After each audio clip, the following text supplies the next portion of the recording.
Fertilization is the epic story of a single sperm facing incredible odds to unite with an egg and form a new human life. It is the story of all of us.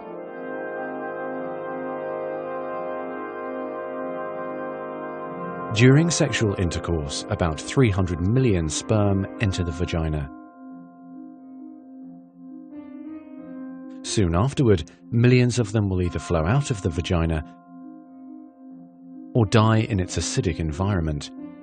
However, many survive because of the protective elements provided in the fluid surrounding them. Next, the sperm must pass through the cervix, an opening into the uterus. Usually, it remains tightly closed, but here the cervix is open for a few days while the woman ovulates. The sperm swim through the cervical mucus, which is thinned to a more watery consistency for easier passage. Once inside the cervix, the sperm continues swimming toward the uterus, though millions will die trying to make it through the mucus. Some sperm remain behind, caught in the folds of the cervix, but they may later continue the journey as a backup to the first group.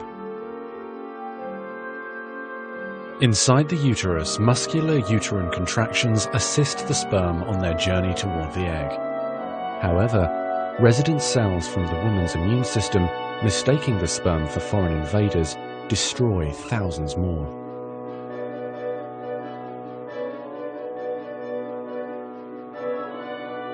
Next, half the sperm head for the empty fallopian tube, while the other half swim toward the tube containing the unfertilized egg. Now, only a few thousand remain. Inside the fallopian tube, tiny cilia push the egg toward the uterus. To continue, the sperm must surge against this motion to reach the egg. Some sperm get trapped in the cilia and die. During this part of the journey, chemicals in the reproductive tract cause the membranes covering the heads of the sperm to change. As a result, the sperm become hyperactive, swimming harder and faster toward their destination. At long last, the sperm reach the egg. Only a few dozen of the original 300 million sperm remain. The egg is covered with a layer of cells called the corona radiata. The sperm must push through this layer to reach the outer layer of the egg, the zona pellucida. When sperm reach the zona pellucida, they attach to specialized sperm receptors on the surface, which triggers their acrosomes to release digestive enzymes, enabling the sperm to burrow into the layer. Inside the zona pellucida is a narrow, fluid-filled space just outside the egg cell membrane. The first sperm to make contact will fertilize the egg. After a perilous journey and against incredible odds, a single sperm attaches to the egg cell membrane. Within a few minutes, their outer membranes fuse and the egg pulls the sperm inside. This event causes changes in the egg membrane that prevent other sperm from attaching to it.